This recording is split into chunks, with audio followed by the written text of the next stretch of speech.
Hello, আসসালামু আলাইকুম। HSC 25 ব্যাচের বন্ধুরা, তোমাদের সবাইকে ওয়েলকাম করছি আমাদের আজকের এই ক্লাসটাতে। আমরা এর আগে 2টা ক্লাস করেছিলাম ইংলিশ ফার্স্ট পেপার, একদম সব কিছু শেষ করে ফেলেছি রাইটিং পার্ট ছাড়া। English first paper reading part যেটা মানে রাইটিং পার্টের আগের অংশটা, ওইখানে 2টা জিনিস আছে, একটা হচ্ছে সিন আর একটা হচ্ছে আনসিন।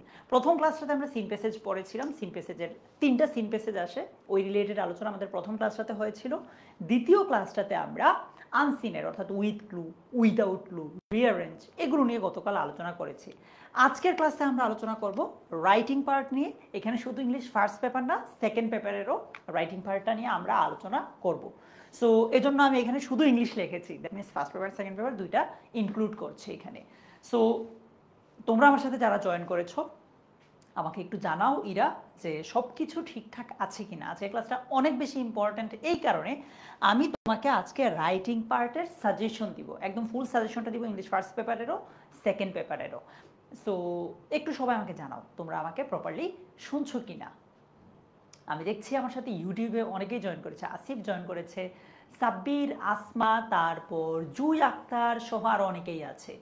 এছাড়া এখানে আমি আরও অনেককেই দেখছি, যেমন প্রিয়াঙ্কা রয়, তারপর আর কে কে আছো, মুস্তাসিন আলী ইরাজ, সঞ্জিদা জেনিন, জাবের আহমেদ, সুমাইয়া খান তন্নি। ওকে, একটু ভাইকে জানাও সব কিছু ঠিকঠাক আছে কিনা। হৈমন্তী বিশ্বাস আমাদের সাথে জয়েন করেছে। ওকে হৈমন্তী, আমাদের রেগুলার স্টুডেন্ট মাহফুজাও আছে। সো আজকের ক্লাসটা ইম্পর্ট্যান্ট কেন বললাম, English first paper second paper full সাজেশনটা আমি তোমাদেরকে দিব। তোমাদেরকে আমি এখন 2টা ছোট কাজ দিব, 1 মিনিটের মধ্যে এটা করো, দেন আমরা আমাদের আলোচনাটা শুরু করব। প্রথম কাজ হচ্ছে কাইন্ডলি তুমি তোমার বন্ধুকে মেনশন দাও। মনে রাখবা, এটা আমি আগেও বিভিন্ন ক্লাসে বলেছি, এইচএসসিতে A+ কিন্তু ধরাবাধা না, এরকম না যে সরকার 100 জন 1000 জনকেই শুধু A+ দিবে। তোমার বন্ধুও A+ পেতে পারে, তুমিও পেতে পারো, ঠিক আছে? তোমাকে ও মনে রাখবে। সো তুমি প্রত্যেকেই একজন করে হলো সবার বন্ধুদের নাম, বন্ধুকে মেনশন দাও। আর হ্যাঁ, আজকের ক্লাসটা শেয়ার দিয়ে রাখো নিজের টাইমলাইনে, অনলিমি করে হলেও। কেন? কারণ তোমাকে আমি এই ক্লাসটাতে রাইটিং পার্টের ফুল সাজেশনটা দিব। সামনের যে কয়দিনে আছি তুমি যদি প্রিপারেশন নিতে চাও, রাইটিং পার্টে ইফতেখার এই ভিডিওটা দেখে দেখে তোমরা তোমাদের প্রিপারেশনটা নিতে পারো। সেজন্য নিজের টাইমলাইনে শেয়ার করে রাখো বা যে কোনো জায়গায় শেয়ার করে রাখো, যাতে যে কোনো সময় তুমি যদি রাইটিং পার্টের সাজেশনটা প্রয়োজন পড়ে তুমি এই ক্লাসটা দেখতে পারো, ঠিক আছে? Okay, so thank you so much, সবাই সবার বন্ধুকে মেনশন দিচ্ছ, ভালো মানুষ তোমরা। আমরা তাহলে শুরু করে দেই আমাদের ইংলিশ ফার্স্ট পেপারের রাইটিং পার্টটা দিয়ে, ঠিক আছে? ইংলিশ ফার্স্ট পেপারে কি কি থাকে রাইটিং পার্টে? মাহবুবা, ইফতেখার, ইংলিশ ফার্স্ট পেপারে কি কি থাকে? Graph chart, informal letter, completing story. এর বাইরে কি আর কিছু আছে? একটু আমাকে বলো তো, রিয়াদ, মাহফুজা, স্বর্ণা। ইংলিশ ফার্স্ট পেপারের রাইটিং পার্টে গ্রাফ চার্ট, তারপর ইনফর্মাল লেটার, তারপর কমপ্লিটিং স্টোরি ছাড়া আর কিছু কি আছে, থাকে? বলো।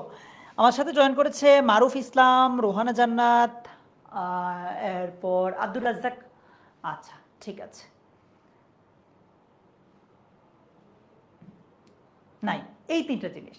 সো আমরা একদম শুরুতে গ্রাফ চার্ট দিয়ে যদি আলোচনাটা শুরু করি, গ্রাফ চার্টের জন্য তোমার সবচেয়ে ইম্পর্ট্যান্ট যে গ্রাফ বা চার্ট আছে, আমি স্ক্রিন থেকে সরে যাব, তোমরা স্ক্রিনশট নিয়ে নিও, ঠিক আছে? স্ক্রিনশট নিতে পারো। সো আরও আছে, মানে প্রথম পেজে এই 5টা কীরকম, যেমন choice of profession by educated people in our country, এটা খুবই ইম্পর্ট্যান্ট। সো এরকম প্রথম 5টা হচ্ছে এটা নেওয়া হয়ে গেলে আমাকে কমেন্টে বললো যে ডান, তাহলে আমি পরের পেজে চলে যাব। ডান, স্ক্রিনশট নেওয়া হয়েছে এটার? তন্ময়, স্ক্রিনশট নেওয়া হয়েছে এটার? ওকে, ডান। তাহলে পরের পেজটারও স্ক্রিনশট নিতে পারো তোমরা চাইলে। দেবসৃষ্টি,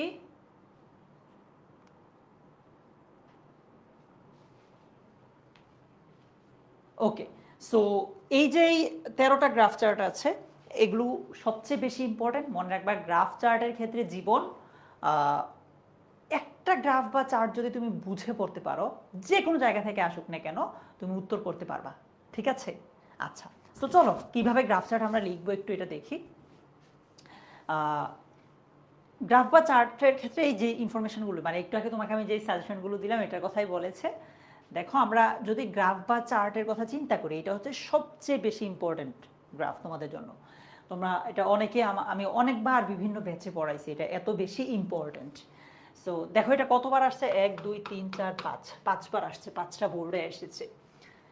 সো তুমি গ্রাফ বা চার্টের ক্ষেত্রে শুরুটা কিভাবে করতে পারো, এখানে বলেছে, প্রশ্নটা বলেছে দ্য গ্রাফ চার্ট শোজ, এই গ্রাফ চার্টটা দেখাচ্ছে the choice of profession by educated people in our country, আমাদের দেশের শিক্ষিত মানুষের দ্বারা, যারা হচ্ছে মানে আমাদের দেশে যারা শিক্ষিত মানুষ, তারা প্রফেশন হিসেবে, পেশা হিসেবে কোনটাকে চয়েস করে। হ্যাঁ, এরকম বুঝাচ্ছে। থ্যাংক ইউ রোহানা জান্নাত। সো এই জায়গায় তুমি কি করতে পারো, শুরুটা কিভাবে লিখবা, তুমি একদম শুরুতে এই প্রথম যে লাইনটা থাকবে এইটাই লিখতে পারো এইভাবে, দ্য গ্রাফ চার্ট শোজ অথবা describes, the graph chart shows অথবা describes the choice of profession by educated people in our country. প্রথম লাইনটা এটা লিখতে পারো। এইখানে পরীক্ষায়, যখন সবার পরীক্ষায় তো আর চয়েস অফ প্রফেশন আসবে না, কারো কারো পরীক্ষায় কি আসতে পারে একটু দেখাই। কারো কারো পরীক্ষায় আসতে পারে যে the export sectors in Bangladesh that earn foreign currency, তাহলে তুমি কি লিখবা, the graph chart describes shows, তারপর লিখবা the export sectors in Bangladesh that earn foreign currency. এইভাবে করে লিখলেই হয়ে গেছে। ঠিক আছে, প্রথম লাইনটা আমরা এইভাবে লিখব। আচ্ছা, তারপর আমরা কি করব, প্রথম লাইনটা আমরা লিখলাম এইভাবে, পরের স্টেজে গিয়ে তুমি যেই কাজটা করতে পারো, এইখানে সবচেয়ে বড় যেটা আছে সেটার কথা আলোচনা করতে পারো, অথবা শুরু থেকে শুরু করতে পারো যে ফার্মিং এত পার্সেন্ট, বিজনেস এত পার্সেন্ট, গভর্নমেন্ট জব এত পার্সেন্ট, রিসার্চ এত পার্সেন্ট, এগুলো শুরু থেকে ডেসক্রাইব করবা। আমি একদম পুরো জিনিসটা সংক্ষেপে বলে দিই, এই লাস্ট মোমেন্টে এসে তোমাকে আমি খুব বেশি জিনিস ওইভাবে বললে, ধরে ধরে বললে তোমার নিজেরই টাইম লস হবে। তুমি পুরো গ্রাফটা মানে কিভাবে লিখবে আমি এখনই বলে দেই, আমি আর সামনে ওইভাবে ধরে ধরে আগাচ্ছি না। পরের স্টেজে এসে তুমি হয় সবচেয়ে বড়টা দিয়ে শুরু করতে পারো, অথবা একদম ছোটটা দিয়ে শুরু করতে পারো। ঠিক আছে, হয় সবচেয়ে বড়টা দিয়ে শুরু করতে পারো মুস্তাসির, অথবা সবচেয়ে ছোটটা দিয়ে, মানে শুরুটা দিয়ে শুরু করতে পারো। ঠিক আছে রোহানা? আচ্ছা, ঠিক আছে। সো ধরো আমি হইলে যেটা করতাম, আমি ফার্মিং দিয়ে শুরু করতাম, আস্তে আস্তে এগুলো বর্ণনা করতাম। বর্ণনা করতে এসে যখন আমি গভর্নমেন্ট জবটা বর্ণনা করতাম, তখন হয়তো বলতাম যে এটা হচ্ছে সবচেয়ে বেশি, অথবা নর্মালি এটা বর্ণনা করো, বর্ণনা করতে গিয়ে একদম শেষে গিয়ে এটা দেখাতে পারো। ঠিক আছে, এই যে এই পর্যায়ে এসে তুমি সবচেয়ে বেশি বা বড় সংখ্যক যেটা আছে সেটার বর্ণনা দিয়ে শুরু করতে পারো, অথবা নিশাত একদম শুরু থেকে শুরু করতে পারো, আর এটা করাই বেটার। সো আমি এখানে বললাম দ্য গ্রাফ শোজ দ্যাট, অথবা according to the information given in this graph farming is, এই যে একদম শুরু থেকে শুরু করলাম, ফার্মিং ইজ চোজেন, আচ্ছা, farming is chosen as a profession by 10% educated people, এভাবে লিখে ফেললাম। ঠিক আছে, আচ্ছা, এর পরের পার্টে গিয়ে তুমি বিজনেস যে 20% চুজ করছে এইটা লিখবা, বাট আগেরটার সাথে কম্পেয়ার করবা যে ফার্মিং এর চেয়েও বেশি মানুষ ইন্টারেস্টেড হচ্ছে বিজনেসে, মানে আগেরটার সাথে তুলনা করবা। ঠিক আছে, আগেরটার সাথে তুলনা করবা। আচ্ছা, এরপরে যদি আমরা এইটাতে আসি, এইখানে এসে যেহেতু এটা সবচেয়ে বেশি, এরকম করে বলতে পারো যে গভর্নমেন্ট জব হচ্ছে সবচেয়ে বেশি মানুষজন পছন্দ মানে চুজ করে। সো এটার রেশিওটা সবচেয়ে বেশি, অন্যদের সাথে তুলনা করলে দেখা যায় যে এটা অর্ধেকেরও বেশি, এরকম কথা তুমি বর্ণনা করতে পারো। এরপর একে একে করে এগুলো বর্ণনা করবা। এখন যেহেতু সবচেয়ে কম রিসার্চ ওয়ার্ক বা ফার্মিং, এখানে এসে বলতে পারো যে রিসার্চ ওয়ার্ক সবচেয়ে কম। এইভাবে করে তুমি যখন নিজের মতো করে বর্ণনা করবা, বর্ণনা করার ক্ষেত্রে একটার সাথে আরেকটা অবশ্যই অলওয়েজ তুলনা করবা। ঠিক আছে, আমি বলবো কয় পেজ লিখতে হবে, কি করতে হবে না করতে হবে একটু পরে বলছি। সো একটার সাথে আরেকটার তুলনা করবা, সর্বশেষ এসে যেটা করবা সবচেয়ে কম যেটা এটা নিয়ে একটু কথা বলবা, আর সবচেয়ে বেশি যেটা এটা নিয়ে একটু কথা বলবা।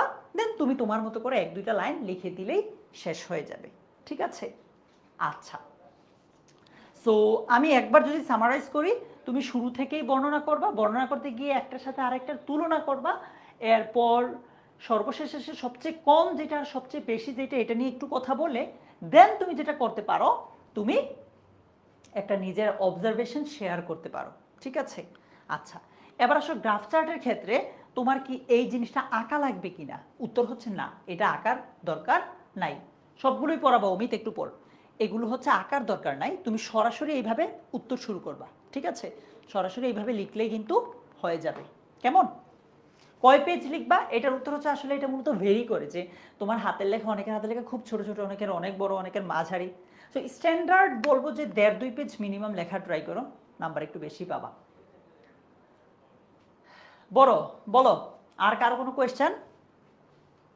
লুবাবা, ইফতি, তোমাদের কোনো কোয়েশ্চেন ভাইয়া? তাসমিয়া, তারপর দেবসৃষ্টি, হৈমন্তী।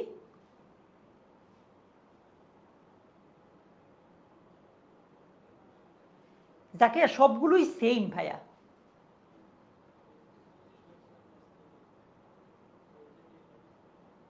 হ্যাঁ হ্যাঁ রূপ, তুমি চাইলে এভাবে করতে পারো।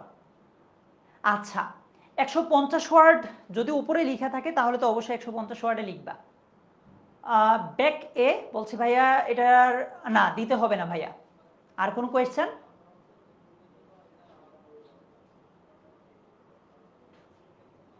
জানাতুল ফেরদৌস বলছে ভাইয়া লাস্ট লাইনটা কিভাবে লিখতে পারি? চলো আমরা এটারই লাস্ট লাইন দেখি কি আছে।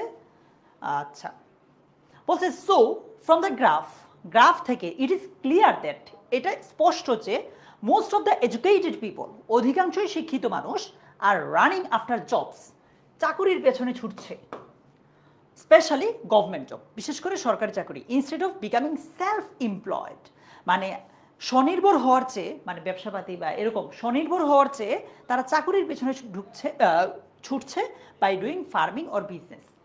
আচ্ছা, সো এরকম তুমি তোমার মতো করে ভাইয়া একটা অবজারভেশন শেয়ার করলেই হয়ে যাবে। ঠিক আছে? Okay, so graph chart clear হলো মোটামুটি। আমরা আমাদের সাজেশনটাও তোমাদের সাথে শেয়ার করেছি। তোমাদেরকে একটা কথা বলে দিচ্ছি, তোমাদের সবগুলো সাবজেক্টের পরীক্ষার আগে কিন্তু আমাদের ফাইনাল রিভিশন লাইভ এরকম ফ্রিতেই হবে, এখানেই হবে। তবে ফাইনাল রিভিশন লাইভ একটা করে ক্লাস হবে প্রত্যেকটা সাবজেক্টের মেইন। এগুলো ছাড়াও আমরা প্রত্যেকটা পরীক্ষার আগে আরও এক্সট্রা অনেকগুলো ক্লাস দিব। মানে ফর এক্সাম্পল তোমার গ্রাফ চার্টের সমস্যা, ওইটা নিয়ে আমরা আলাদা ক্লাস নিব, এরকম প্রত্যেকটার জন্য আলাদা আলাদা ক্লাস থাকবে। এই ক্লাসগুলো আবার মেইন পেজে হবে না। আবার বলছি, ফাইনাল রিভিশন লাইভ বা এফআরএল ক্লাসগুলো 10 মিনিট স্কুলের মেইন পেজে হবে, বাট অন্যান্য আরও যে টপিক ওয়াইজ যে ক্লাস আছে সেগুলো হবে এইচএসসি 25 স্টার স্টুডেন্টস নামে যেই গ্রুপটা আছে সেটাতে। আবারও বলছি, এইচএসসি 25 স্টার স্টুডেন্টস এই গ্রুপটাতে। সো তোমরা ওইটাতে জয়েন করে ফেলো যারা এখনও জয়েন করো নাই। আসো কমপ্লিটিং স্টোরি নিয়ে। কমপ্লিটিং স্টোরি মেনলি দুই ধরনের হয়, একটা হচ্ছে ক্রিয়েটিভ আর একটা হচ্ছে ট্রেডিশনাল। এইটা একটু ভালো করে শোনো, কারণ বিগত বছরগুলোতে স্টুডেন্টরা পরীক্ষা দিয়ে এসে, আমি গতকালও বলেছি, দুইটা টপিকে কমন পায় না বলে আমাদের সাথে জানায় আর কি। একটা হচ্ছে রিয়ারেঞ্জ আর একটা হচ্ছে কমপ্লিটিং স্টোরি। এই দুইটা টপিক স্টুডেন্টরা কমন পায় নাই বিগত কয়েকটা বছরে। কেন পায় নাই এবার এটা উত্তর দাও, এটা সলিউশন কি সেটাও বলছি। কমপ্লিটিং স্টোরি দুই ধরনের, একটা হচ্ছে ট্রেডিশনাল আর একটা হচ্ছে ক্রিয়েটিভ। ট্রেডিশনাল মানে গতানুগতিক যে গল্পগুলো আছে তুমি আমি জানি ওইগুলোই। আর ক্রিয়েটিভ কি? ক্রিয়েটিভ হচ্ছে গত মানে নিজ থেকে সৃজনশীল, যেগুলো বানিয়ে লিখতে হবে। তো গত বছরের প্রশ্ন অ্যানালাইসিস করলে দেখা যায় যে অলমোস্ট 4 থেকে 5টা বোর্ডে ক্রিয়েটিভ স্টোরি আসছে। ক্রিয়েটিভ স্টোরি কমন পড়ে না, যার কারণে স্টুডেন্ট একটু ঘাবড়ে যায়। ঠিক আছে? ঠিক আছে অমিত? সো স্টুডেন্ট একটু এই জায়গায় ঘাবড়ে যায়। তোমাদেরকে আমি বলবো ক্রিয়েটিভ স্টোরির জন্য প্রিপারেশন নাও, বা মানে মেন্টালি এইটা প্রিপেয়ার থাকো যে পরীক্ষায় কমপ্লিটিং স্টোরি কমন নাও আসতে পারে, আমি বানিয়ে লিখে আসবো। ঠিক আছে? ক্রিয়েটিভ স্টোরি যেটাকে বলি, তখন তোমাকে কি করতে হবে? হৈমন্তী, ইফতেখার, বানিয়ে লিখতে হবে। ঠিক আছে? সো আমি তোমাদেরকে কমপ্লিটিং স্টোরির সাজেশনটা দেই, এখানে তোমরা দুটোই পাবা।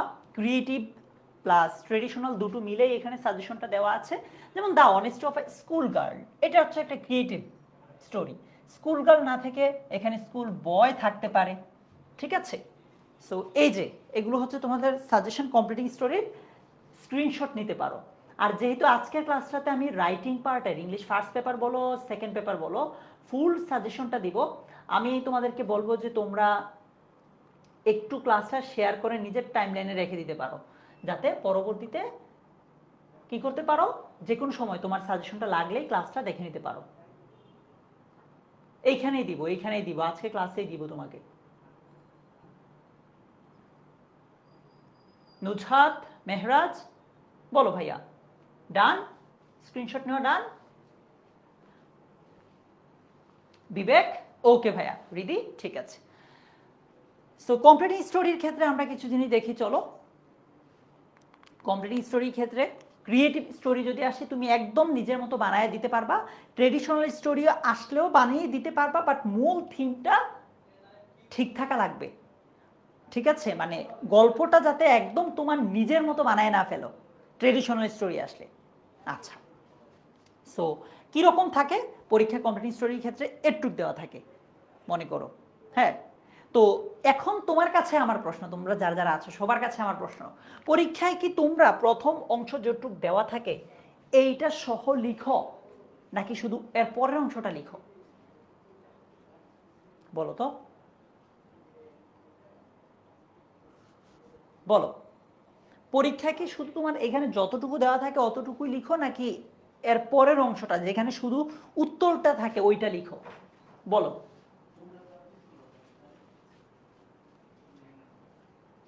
বলো। এইটা সহ লিখো, thank you so much, yes এইটা সহ লিখবা। কমপ্লিটিং স্টোরি বলো কমপ্লিটিং সেন্টেন্স বলো দুটোর ক্ষেত্রে এইটা সহ লিখবা, ঠিক আছে, যেটা দেওয়া থাকে। Thank you so much. So এখানে তো আর বোঝানোর কিছু নাই, তবে একটা জিনিস ভালো মনে পড়ছে, তুমি টাইটেল দিবা একটা, মাস্ট অবশ্যই কমপ্লিটিং স্টোরির একটা টাইটেল দিবা। টাইটেল যে সবারটা সেম হবে এমন না, ব্যতিক্রম হইতে পারে, বাট টাইটেলটা দিবা, দিয়ে একদম শুরু থেকে শুরু করবা, ঠিক আছে, শুরু থেকে শুরু করবা। আচ্ছা, কমপ্লিটিং স্টোরির ক্ষেত্রে আরেকটা কথা বলি, অনেকেই বলে ভাইয়া হ্যাঁ টাইটেলটা দিবা, ভাইয়া কয় পেজ লিখবো? এটার ক্ষেত্রে আমি বলবো মিনিমাম 1.5-2 পেজ লেখো, হ্যাঁ।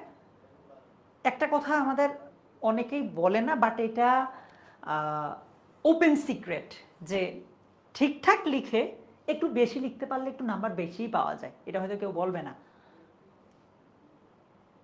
সো তোমাদেরকে কমপ্লিটিং স্টোরির ক্ষেত্রে আবারও বলছি, এই মেন্টালিটি নিয়ে পরীক্ষার হলে যাইবা যে ট্রেডিশনাল স্টোরি না এসে ক্রিয়েটিভ স্টোরিও আসতে পারে, যেটা আমার কমন নাও হতে পারে, আমি বানিয়ে হইলেও লিখে আসব, ঠিক আছে।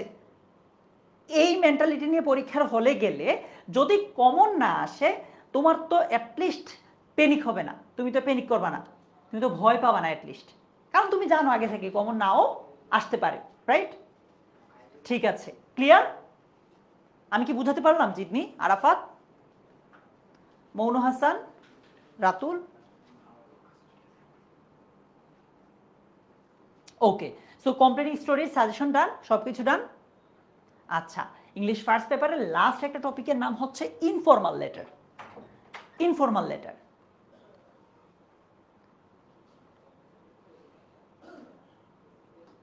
রূপ হ্যাঁ লিখতে পারো, সমস্যা নাই। আচ্ছা, আবিদা, আরাফাত, রূপম,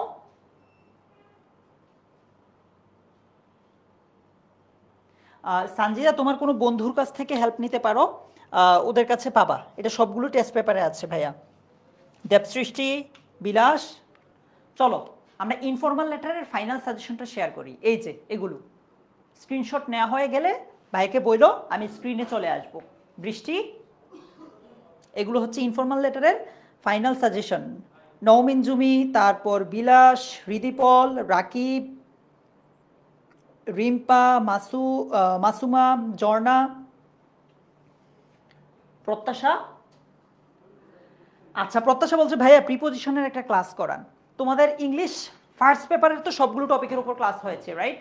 ইংলিশ সেকেন্ড পেপারেরও প্রত্যেকটা টপিকের উপর ক্লাস হবে, যেমন আগামীকাল বিকাল 3টায় এই সময়েই এই গ্রুপে ইংলিশ সেকেন্ড পেপার, এই পেজেই এই গ্রুপেই ইংলিশ সেকেন্ড পেপারেরও ক্লাস হবে। ঠিক আছে, আচ্ছা, হ্যাঁ অপসরা হবে, আরও ভালো হবে এটা। সো ইনফর্মাল লেটারের ক্ষেত্রে ইনফর্মাল লেটারের স্ট্রাকচারটা কি একটু যদি দেখি আমরা, এইভাবে এগুলো আমি তোমাকে একটা একদম ইনফর্মাল লেটার পরীক্ষায় আসে যেভাবে ওইভাবে দেখাই।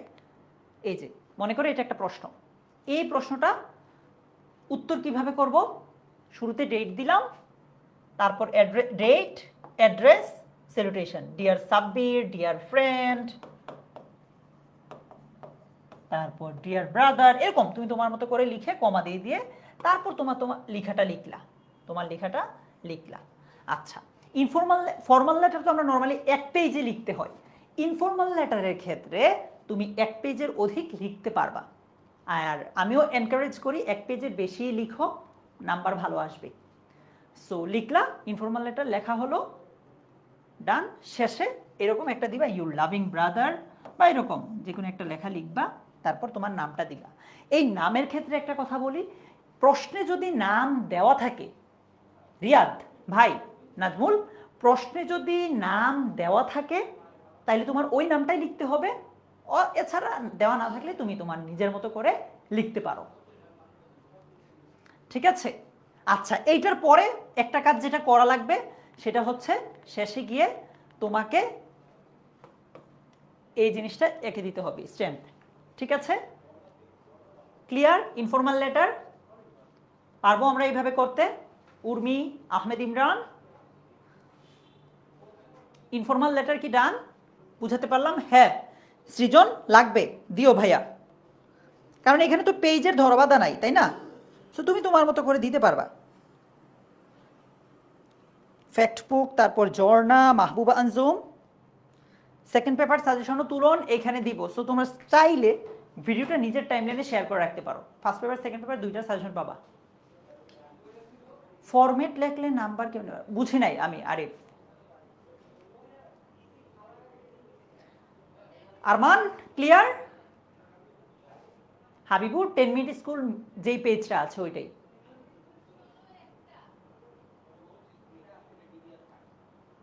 আচ্ছা ঠিক আছে, সো এই গেল ইনফর্মাল লেটার।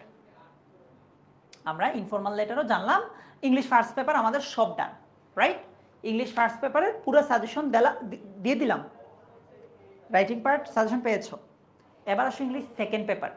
ইংলিশ সেকেন্ড পেপারের রাইটিং পার্টে কি কি আছে আমাকে বলো। হ্যাঁ হাসনাইন লাগবে,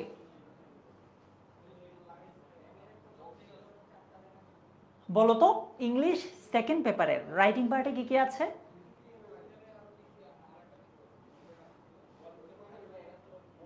রাতুল, তুমি তাইলে জানো না যে ইংলিশ ফার্স্ট পেপারের রাইটিং পার্টে কি আছে, সেকেন্ড পেপারের রাইটিং পার্টে কি আছে? আচ্ছা, সেকেন্ড পেপারের রাইটিং পার্টে আছে ফর্মাল লেটার। ফর্মাল লেটারে আবার অনেক কিছু আছে, অ্যাপ্লিকেশন আছে, ইমেইল আছে, সিভিও মাঝে মাঝে চলে আসে, কমপ্লেইন লেটার আসে। সো ফর্মাল লেটার কথাটা বললে কিন্তু অনেক ঝামেলা, মানে অনেক কিছুই চলে আসে, 4-5টা টপিক চলে আসে এখানে, সাব টপিক। সো এই জিনিসগুলো আমাদের পড়তে হবে ফর্মাল। তারপর প্যারাগ্রাফ দুইটাই, মানে দুইটা প্যারাগ্রাফ আসে।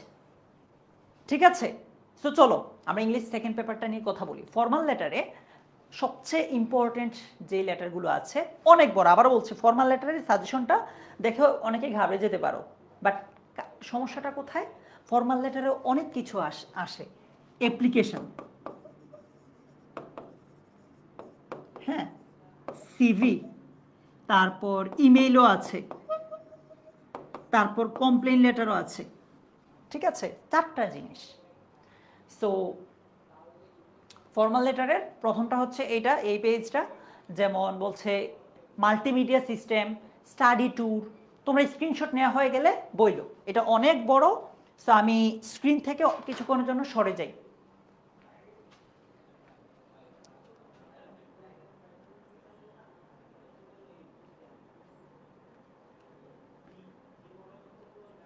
আর সে চলেও আসতে পারে, বলা যায় না আসলে ভাইয়া, বাট চান্স কম, তোমাদের অ্যাপ্লিকেশন বেশি আসে আর কি।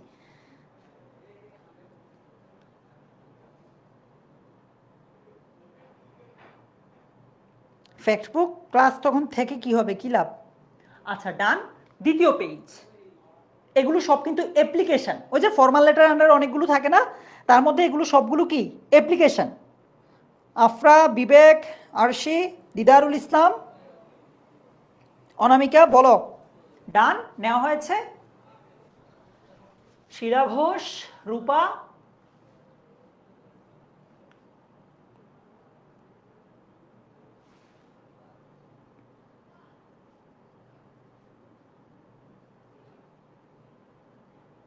ডান। আচ্ছা এই যে লাস্ট অ্যাপ্লিকেশনের লাস্ট পেজ, এটা অ্যাপ্লিকেশন এতগুলো দেখে ভয় পেও না, একবার রিডিং দিলেই হবে।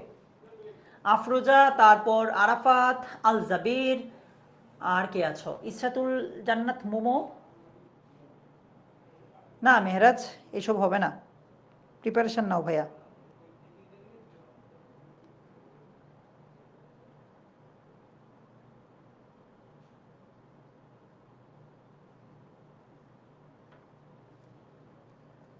আচ্ছা ঠিক আছে, ডান। তাহলে এগুলো হচ্ছে আমাদের অ্যাপ্লিকেশন।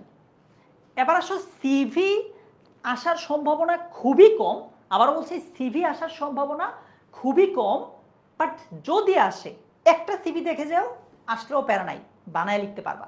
সো এই দুইটা স্ক্রিনশট নিয়ে নাও। আবার বলছি সিভি আসার চান্স সুস্মিতা খুবই কম, যদি আসে একটা দেখে নাও, এই দুইটার যে কোনো একটা দেখে নিলেই হবে। অ্যাপ্লিকেশন কয় পেজ লিখবা না লিখবে একটু পরে যাইতেছি, আগে সাজেশনটা দেই, সাজেশনটা দিয়ে শেষ করি। ওকে, এবার আসো কমপ্লেইন, মেকিং কমপ্লেইন।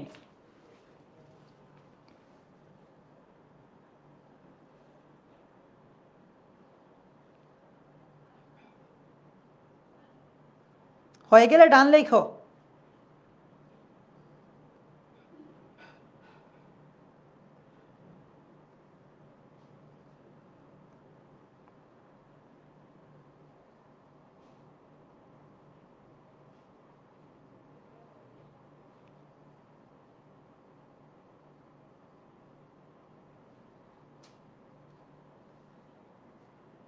ডান, ওকে।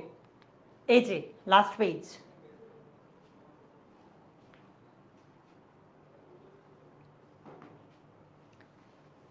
স্নেহা, রাবে বলছে ভাই আপনি কোন ক্লাসে পড়েন? ঢাকা বিশ্ববিদ্যালয় থেকে মাস্টার্স শেষ হয়ে যাবে ইনশাআল্লাহ কিছুদিনের মধ্যেই। ওকে ডান। তাহলে কমপ্লেইন্স, মেকিং কমপ্লেইন্স বা কমপ্লেইন লেটার যেটা আমরা বলি, ডান। এবার আসো ইমেইল। ইমেইলের ক্ষেত্রে এগুলো তোমাদেরকে বারবার বলতেছি, এই ক্লাসটা অনেক ইম্পর্ট্যান্ট, জাস্ট সাজেশনের জন্যই। সো তোমরা প্লিজ একটু ক্লাসটা শেয়ার দিয়ে রাখো। ডান। ইমেইলের এই পাঁচটা প্রথম পাঁচটা কি লিখে স্ক্রিনশট নিয়েছো? ওকে, এবার আসো ফর্মাল লেটার কিভাবে লিখবো না লিখবো, আমরা এখন ফরম্যাটিং নিয়ে কথা বলি, পরীক্ষায় উত্তর কিভাবে করব সেটা নিয়ে আমরা একটু কথা বলি। ফর্মাল লেটারের ক্ষেত্রে আমরা একটু যদি ফরম্যাটিংটা দেখি, দেখো প্রথমে ডেট, রাইট, তারপর ডেজিগনেশন, অ্যাড্রেস, সাবজেক্ট, স্যালুটেশন, তারপর তোমার মতো করে লিখবা, এরপর সিগনেচার। এটা অনেকে দেয় অনেকে দেয় না। আচ্ছা আমি একটু দেখাই। ফর এক্সাম্পল ডেট লিখলাম, দ্য হেডমাস্টার প্রিন্সিপাল, তোমার কলেজের নাম বা ওই প্রশ্নে যেটা দেওয়া থাকবে, তারপর অ্যাড্রেস, ঠিক আছে, তারপর সাবজেক্ট, তারপর তুমি তোমার লেখাটা লিখলা যে ডিয়ার স্যার ম্যাম এরকম লিখে দেন তোমার লেখাটা লিখলা। আচ্ছা ফর্মাল লেটারে এরকম পার্ট নর্মালি দুইটা বা সর্বোচ্চ তিনটা হয়, হ্যাঁ মানে এরকম লাইন ব্রেক সর্বোচ্চ দুইটা বা তিনটা হয়, তারপর শেষে সিনসিয়ারলি ইউরস, নাম আর এনক্লোজার। কেমন একটা এক্সাম্পল যদি দেখো, এরকম এই যে ডেট, অ্যাড্রেস, ক্লিয়ার? তুমি তোমার এইভাবে করে লিখতে পারো পরীক্ষায়। এখন আসো কয় পেজ লিখবা? নর্মালি এক পেজই লেখা হয়। কয় পেজ? নর্মালি এক পেজই লেখা হয়, ঠিক আছে। Mohiuddin, thank you. নর্মালি এক পেজ লেখা হয় ফর্মাল লেটার। আচ্ছা এবার আসো অন্য একটা ধরনের ফর্মাল লেটার দেখি, যেটা হচ্ছে ধরো কি বলছে, another type of formal letter, a letter to the editor of a newspaper for publishing a report, যেটাকে আমরা রিপোর্ট রাইটিং বলি। কি বলি? Report writing. রিপোর্ট রাইটিং এর ক্ষেত্রে মেইনলি প্রথমে আগের মতো, একটু আগে যেটা দেখালাম হুবহু এটার মতো লিখতে হয় যে আমার রিপোর্টটা কাইন্ডলি প্রকাশ করেন, পাবলিশ করেন, এই জিনিসটা লিখে প্রথমে একটু লেখা লাগে অ্যাপ্লিকেশনটা, পরের পেজে গিয়ে চাইলে এটা লিখতে পারো, এই যে রিপোর্টটা মূলত দেওয়া যায়। এটা এক পেজে নর্মালি জায়গা হয় না, সো 2 পেজে নর্মালি লেখা হয়। প্রথম পেজে অ্যাপ্লিকেশনটা, পরের পেজে রিপোর্টটা, এরকম করে নর্মালি লেখা হয় আর কি। ঠিক আছে? নিখিল চন্দ্র ঘোষ, বুঝাতে পারলাম? এটা হচ্ছে রিপোর্ট রাইটিং। রিপোর্ট রাইটিং এর ক্ষেত্রে প্রথমে অ্যাপ্লিকেশনটা থাকে, পরে রিপোর্টটা থাকে। ওকে, এরপর আসো এই যে রিপোর্ট বলছে যে your village is badly affected by the recent flood. The people have been suffering severely due to lack of food and shelter. Now write an application to the UNO for relief goods for the affected people. ঠিক আছে? So ওইটা একদম as usual আগের মতো, এই টাইপগুলো আসলে আগের মতোই দিবা।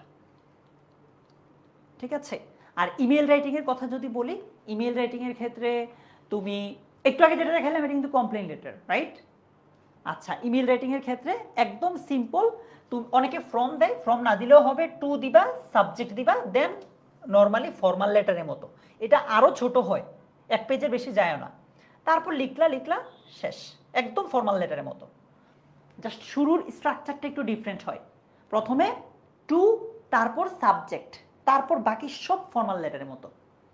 ঠিক আছে? আচ্ছা, তাহলে ফর্মাল লেটার রিলেটেড সব ডিসকাশন শেষ।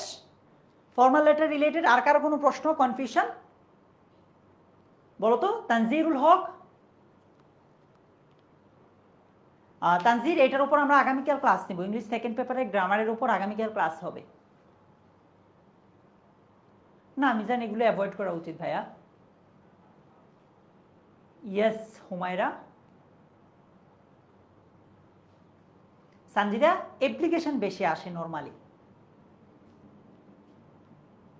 একবার দেখে যেও মেহজাবিন দিয়া। অয়ন, স্টোরি দিছি, হ্যাঁ ভাইয়া দিছি শুরুর দিকে।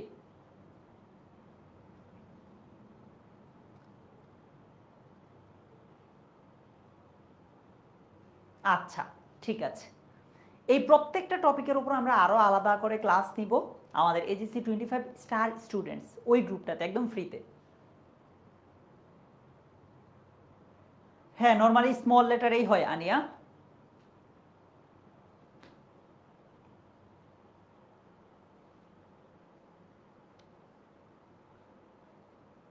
তিনটা বাজে, মোহাম্মদ তারিকুল ইসলাম।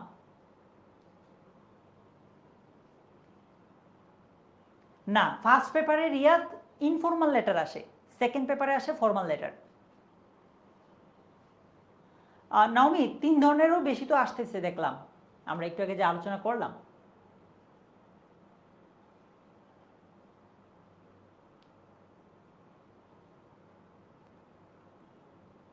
ওকে ডান, ঠিক আছে। সো আমরা ফর্মাল লেটারের সবচেয়ে ইম্পর্টেন্ট যেগুলো এগুলো দেখলাম, প্লাস কিভাবে লিখতে হয় সেটাও জানলাম।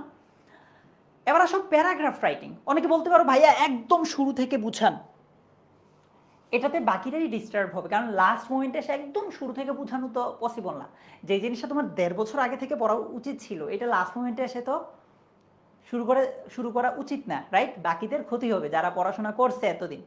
সো যারা মনে করছো ভাইয়া প্রত্যেকটা টপিক আরও ভালোভাবে বুঝান, তোমাদের জন্য আলাদা ক্লাস হবে এই গ্রুপটাতেই, এইচএসসি 25 স্টার স্টুডেন্টস এই গ্রুপটাতেই। ঠিক আছে? পরীক্ষার আগে আমরা ক্লাস নিব। আমি এখন একদম মোটামুটি সবগুলো টপিকের একটা ওভারভিউ দিচ্ছি, সাজেশন দিচ্ছি আর কি, যাতে তোমরা এখন নিজেরাও পড়তে পারো বাসায়। প্যারাগ্রাফের ক্ষেত্রে 2 ধরনের প্যারাগ্রাফ আসে। নাম্বার 1 হচ্ছে লিস্টিং অর ডেসক্রিপশন। তোমাদের এইচএসসিতে ইংলিশ সেকেন্ড পেপারের জন্য 2 ধরনের প্যারাগ্রাফ আসবে, তার মধ্যে একটা হচ্ছে কি লিস্টিং অথবা ডেসক্রিপশন, আরেকটা কি একটু পর দেখাচ্ছি। তার আগে আমি লিস্টিং বা ডেসক্রিপশনের সাজেশনটা যদি দেই, এই যে দেখো, প্রথম স্ক্রিনশট নিও। Uses and abuses of internet, Facebook, mobile phone, social media, যে কোনো জিনিস থাকতে পারে।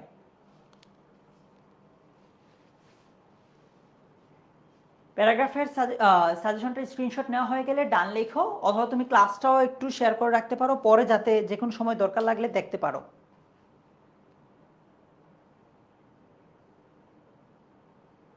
ডান।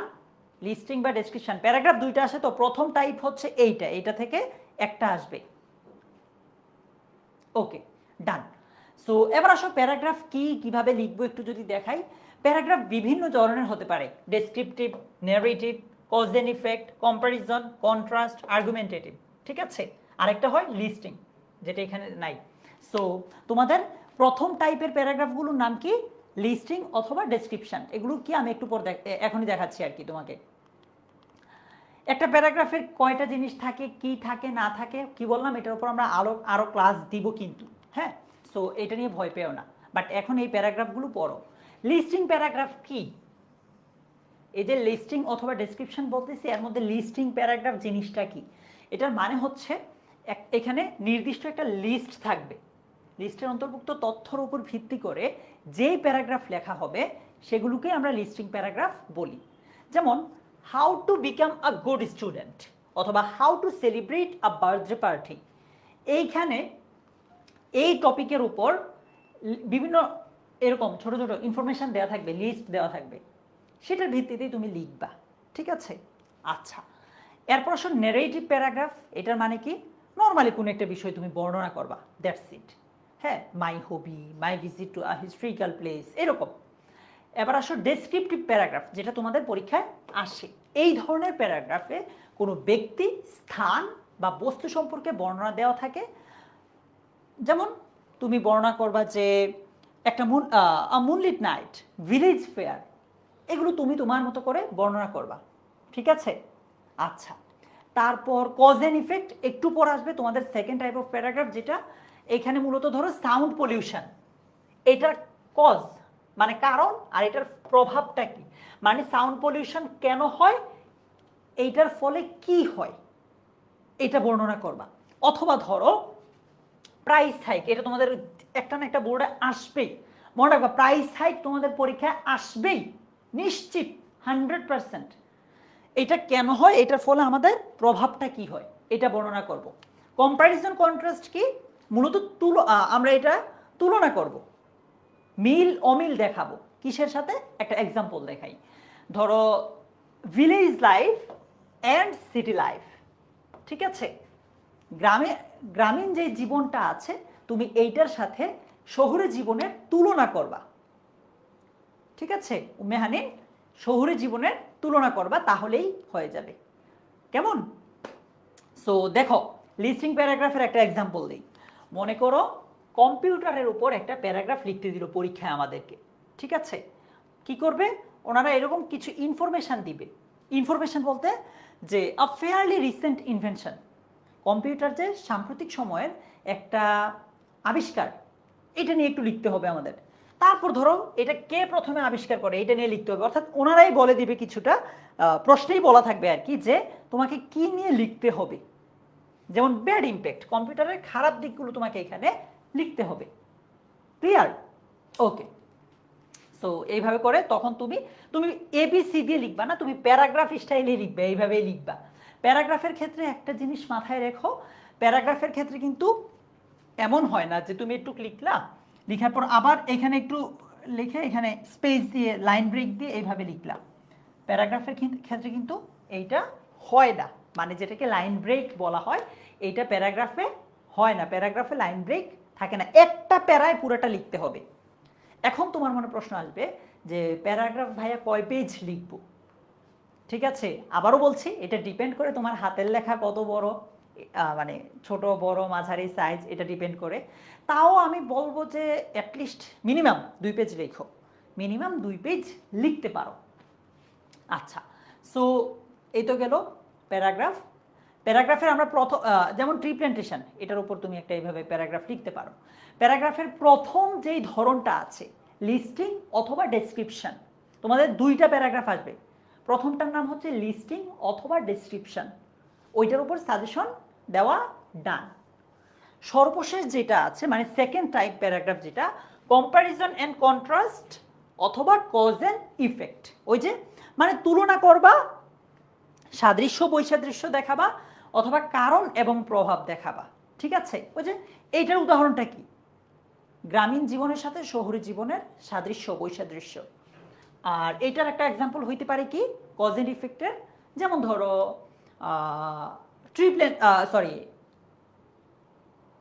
Air pollution, environment pollution, environment কেন দূষিত হয়, এটার প্রভাবটা কি। ঠিক আছে, আচ্ছা, সো এইটার সাজেশনটা হচ্ছে এটা, স্ক্রিনশট নেওয়া হয়ে গেলে আমাকে বললো যে ভাইয়া ডান, স্ক্রিনশট নেওয়া হয়ে গেলে ডান লেখো কমেন্টে। এই যে দেখো কম্প্যারিজন কন্ট্রাস্টে কি বলে, সিটি লাইফ রুরাল লাইফ, হ্যাঁ, এরপর online class traditional class, price hike অনেক ইম্পর্টেন্ট, এই তিনটা অনেক important, deforestation, climate change, drug addiction, road accidents, environment pollution, food adulteration, এগুলো খুবই ইম্পর্টেন্ট। ড্রাগ এডিকশন দুইবার আসছে, দুইবার চলে আসছে, একটাই সেম। ডান। সো তোমাদেরকে ইংলিশ ফার্স্ট পেপার সেকেন্ড পেপারের রাইটিং পার্টের ফুল সাজেশন দেওয়া ডান। ঠিক আছে, পেয়েছো? ইংলিশ ফার্স্ট পেপার সেকেন্ড পেপারের রাইটিং পার্টের ফুল সাজেশন ডান। আমি যদি আবার একবার দেখাই, কেউ যদি মিস করে থাকো, গ্রাফ চার্টের সাজেশন এই যে এগুলো ছিল, এগুলো ছিল, রাইট?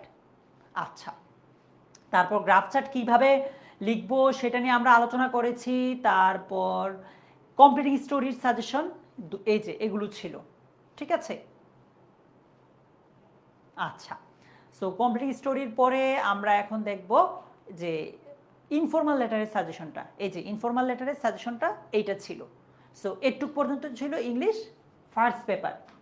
আমি যদি সেকেন্ড পেপারে যাই, সেকেন্ড পেপারের রাইটিং পার্টের সাজেশনটা কোথায়, এই যে ফর্মাল লেটারের ক্ষেত্রে অ্যাপ্লিকেশন আছে, সিভি আছে, ইমেইল আছে, কমপ্লেন লেটার আছে। সো এই তো ফর্মাল লেটার মানে অ্যাপ্লিকেশন, অ্যাপ্লিকেশন, অ্যাপ্লিকেশন, এগুলো সব বোর্ডের জন্য, মাদ্রাসা বোর্ড ছাড়া। আর এগুলো হচ্ছে সিভি, এগুলো হচ্ছে কমপ্লেন লেটার, তারপরে এগুলো হচ্ছে ইমেইল, রাইট? আচ্ছা, ফর্মাল লেটারের পরে আমরা আলোচনা করেছিলাম কি নিয়ে মনে আছে, প্যারাগ্রাফ নিয়ে। প্যারাগ্রাফ দুই ধরনের, তার মধ্যে প্রথম টাইপের প্যারাগ্রাফের সাজেশনটা দিয়েছি লিস্টিং বা ডেসক্রিপশন, এই যে এগুলো এফআরএ ক্লাস হবে সজীব।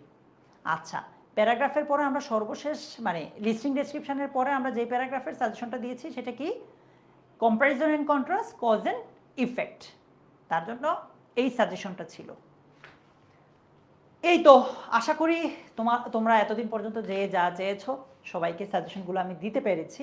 তোমরা এখন তোমাদের কাজ হচ্ছে একটাই, এগুলো বাসায় নিজের মতো করে পড়া শুরু করা। ঠিক আছে, আগামীকালও তোমার সাথে আমার দেখা হবে ঠিক বিকাল 3টায় ইংলিশ সেকেন্ড পেপারের ক্লাস নিয়ে। ইংলিশ ফার্স্ট পেপারের বেসিক যে আলোচনাগুলো না করলেই নয় সেগুলো নিয়ে করে ফেলেছি। ইংলিশ সেকেন্ড পেপার কালকে থেকে আমরা শুরু করব ঠিক বিকাল 3টায়, এই গ্রুপে, এই পেজে, এই ইউটিউব চ্যানেলেই তোমাদের সাথে আমার দেখা হবে। যেই সাজেশনগুলো দিলাম এগুলো পড়া শুরু করো। সো আজকের মতো এই পর্যন্তই, ভালো থেকো সবাই, সবার জন্য অনেক অনেক দোয়া। আল্লাহ হাফিজ, আসসালামু আলাইকুম।